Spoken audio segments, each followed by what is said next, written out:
নমস্কার বন্ধুরা, কিভাবে আমাদের বাড়ি মশা থেকে মুক্তি পাবে এই প্রশ্নটি আমাদের প্রত্যেককেই বিরক্তি করে। তবে চিন্তা করার কিছুই নেই। মশা তাড়ানোর জন্য রয়েছে অনেক ঘরোয়া প্রতিকার, যা আমাদের চমৎকারভাবে ফলদান করবে। মশা নিঃসন্দেহে সব থেকে বিরক্তিকর উড়ন্ত পোকা, যা গ্রীষ্মকালে একটা অবাঞ্ছিত দর্শন নেয়। যদিও এই পোকামাকড় বা প্রাণীটি পৃথিবীর অন্যান্য পোকামাকড় বা প্রাণীর তুলনায় অসুস্থতা ছড়াতে বেশি সক্ষম, মশা মারাত্মক অসুস্থতার জন্য দীর্ঘ তালিকা বহন করে। তাছাড়াও এই মশার কামড়ে অনেক সময় মানুষের মৃত্যু পর্যন্ত হয়ে থাকে। আবার এই মশার কামড়ে বিভিন্ন মারাত্মক রোগও কিন্তু হয়ে থাকে, যেমন জিকা ভাইরাস, ডেঙ্গু, ম্যালেরিয়া, পিচ্চল, আরও নানা রকম। যার কারণে আমরা অনেকেই বাজার চলতে বিভিন্ন ধরনের রাসায়নিক কয়েল স্প্রে কিনে নিয়ে আসি বাড়িতে ব্যবহার করার জন্য। তবে অনেকেরই বাড়িতে ছোট বাচ্চারা রয়েছে, বয়স্করা রয়েছে, তাদের দেখবেন রাসায়নিক কয়েল সলিউশনের যে গন্ধটা থাকে সেই গন্ধটা সহ্য হয় না, অনেক সময় কাশি হয় বা শ্বাসকষ্টও হয়ে থাকে। তবে রাসায়নিক কোনো কিছু ব্যবহার ছাড়াই আপনারা ঘরোয়া উপায়ে খুব সহজেই মশা বাড়ি থেকে তাড়িয়ে দিতে পারেন। তেমনই একটা দেশি পাওয়ারফুল টোটকা আমি আপনাদের সাথে শেয়ার করব। আর এটা বানানোর জন্য আপনাদের কিন্তু আলাদা করে কোনো রকমের টাকা খরচও করতে হবে না। বাড়িতে থাকা এমন বেশ কিছু উপকরণ ব্যবহার করে একটা পাওয়ারফুল টোটকা বানাবো। চলুন দেখে নেওয়া যাক কিভাবে। সবার প্রথম নিয়ে নিতে হবে একটা পাত্র। এমন পাত্রের ব্যবহার করবেন যেটা কিনা কোনো খাবার কাজে ব্যবহার করেন না। আর নিয়েছি এখানে কর্পূর। যে কর্পূর পুজোতে ব্যবহার করি সেই কর্পূরই নিয়েছি। হাত দিয়ে গুঁড়ো করে এর মধ্যে দিয়ে দিচ্ছি। আর নিয়েছি এখানে বেশ কিছুটা লবঙ্গ। অবশ্যই লবঙ্গর মধ্যে যাতে ফুলগুলো থাকে সেগুলো দেখে নেবেন। তবে ডাইরেক্ট এটাও ব্যবহার করা যাবে না, লবঙ্গটাকে একটু থেতো করে এর মধ্যে দিয়ে দেব। লবঙ্গর মধ্যে এমনিতেই একটা স্ট্রং গন্ধ থাকে, তার মধ্যে যদি থেতো করে দেওয়া হয় এই গন্ধটা আরও বেশি বেরিয়ে আসে। দিয়ে দিচ্ছি কিছুটা পরিমাণের হলুদ গুঁড়ো, যে হলুদ রান্নাতে ব্যবহার করি সেই হলুদই নিয়েছি। আর এখানে আমি দিয়ে দিচ্ছি কিছুটা পরিমাণের কুসুম গরম জল। একদম ঠান্ডা জলের ব্যবহার করা যাবে না, চাইলে একটু বেশি গরম করা যাবে, তবে একদম ঠান্ডা ব্যবহার করা যাবে না। কেন কি এই উপকরণগুলো যদি ঠান্ডা জলে দেন ভালো করে মিশবে না, তাই অবশ্যই আপনারা একটু গরম জল বা কুসুম গরম জলের ব্যবহার করতে পারেন। ভালো করে এটাকে মিশিয়ে নিয়েছি। এইভাবে 5 মিনিট রেখে দেব, যাতে করে এই গন্ধটা আরও বেশি বেরিয়ে আসে। তো 5 মিনিট হয়ে গেছে, দেখতেই পাচ্ছেন। এবার এটাকে আপনারা কি করবেন, ছেঁকে নেবেন। তো তার জন্য এখানে একটা পাত্র আর ছাঁকনি নিয়েছি। যে মিশ্রণটা তৈরি করলাম সেটাকে এর মধ্যে ছেঁকে নেব। এবার এই মিশ্রণের মধ্যে আরও কিছু উপকরণ দিতে হবে। এখানে আমি নিয়েছি ন্যাপথলিন। যে ন্যাপথলিন জামা কাপড়ে দেওয়ার জন্য ব্যবহার করি সেই ন্যাপথলিনই নিয়েছি। আর ন্যাপথলিন যে কোনো পোকামাকড় দূর করতে সাহায্য করে। ন্যাপথলিনটাকে গুঁড়ো করে এর মধ্যে দিয়ে দিয়েছি। তবে এটা যদি ডাইরেক্ট আমরা মেশাই তাহলে কিন্তু ঠিকভাবে মিশবে না, তাই অবশ্যই আপনারা ডেটল বা স্যাভলন যদি থাকে সামান্য পরিমাণের ব্যবহার করবেন। আর দেখতেই পাচ্ছেন ডেটলটা দেওয়ার সাথে সাথেই কিন্তু এই যে ন্যাপথলিনটা রয়েছে সেটা গলতে শুরু করেছে। তারপর ভালো করে এটাকে মিশিয়ে নেব।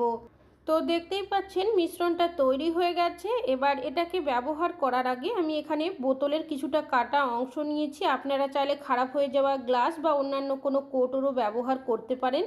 এবার এখানে একটা স্প্রে বোতল নিয়েছি। আপনারা চাইলে এখানে জলের বোতলেরও ব্যবহার করতে পারেন, তবে ঢাকনার মধ্যে বেশ কিছুটা ফুটো করে নেবেন।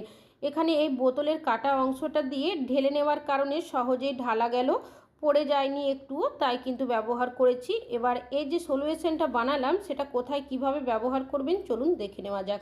আমাদের অনেকেরই বাড়িতে জলের নালি বা ড্রেন রয়েছে, এই জায়গাগুলো অবশ্যই পরিষ্কার রাখার চেষ্টা করবেন। কেন কি জলের নালি বা ড্রেন দিয়েই কিন্তু মশারা বাড়ির ভেতরে চলে আসে, অনেক সময় ডিম দিয়ে দেয়। তো সলিউশনটা আপনারা এই জায়গাগুলোতে অবশ্যই স্প্রে করে রেখে দেবেন। এর যে একটা স্ট্রং গন্ধ থাকে, এর গন্ধের কারণে দেখবেন মশারা কিন্তু এই জায়গাতে থাকবে না। আর যদি থেকেও থাকে দেখবেন এই সলিউশনটা স্প্রে করার সাথে সাথে ঘোরের মতো হয়ে পালিয়ে যাবে। তাছাড়াও আমাদের যেখানে দরজা থাকে দরজার পিছনের সাইডে অনেক সময় মশারা লুকিয়ে থাকে। তো অবশ্যই কিন্তু এই দরজার পিছনের সাইডগুলোতে কিছুটা সলিউশন স্প্রে করে রাখবেন। যদি থেকে থাকে সাথে সাথেই চলে যাবে, আর যদি না থাকে এই সলিউশনের গন্ধের কারণে আসবে না। তাছাড়াও দেখবেন আমরা অনেকেই গাছপালা লাগাতে পছন্দ করি, লাগিয়েও থাকি। মাটিটা যেহেতু ভিজে থাকে এই জায়গাগুলোতেও মশা অনেক সময় বসে থাকতে দেখা যায়। তো আপনারা সলিউশনটা এইভাবে করে স্প্রে করে দেবেন। এতে কি হবে, যদি মশা থেকে থাকে এর গন্ধের কারণে দেখবেন পালিয়ে যাবে, আর যদি না থাকে এই সলিউশনটা দেওয়া থাকলে মশারা কিন্তু এর আশেপাশেও আসবে না। তাছাড়াও আমাদের ফ্রিজের উল্টো সাইডে অনেকেরই দেখা যায় জল জমা থাকে, অনেক সময় আমরা জলটা ফেলতে ভুলে যাই, ও এখান থেকেই দেখবেন অনেক সময় মশার সৃষ্টি হয়, ডিম দিয়ে দেয়। তো কিছুটা সলিউশন আপনারা ফ্রিজের উল্টো সাইডে দিয়ে রাখবেন, আর অবশ্যই চেষ্টা করবেন ফ্রিজের যদি জল জমে থাকে সেটাকে পরিষ্কার করে দেওয়া। অনেক সময় দেখবেন আমাদের খাটের সাইড করে, সোফার সাইড করে মশারা বসে থাকে। আমরা যখন খাটের মধ্যে বা সোফার মধ্যে পা ঝুলিয়ে বসি, পায়ের মধ্যে কামড়াতে থাকে। কিছুটা সলিউশন আপনারা খাটের সাইড করে, সোফার সাইড করে স্প্রে করে দেবেন।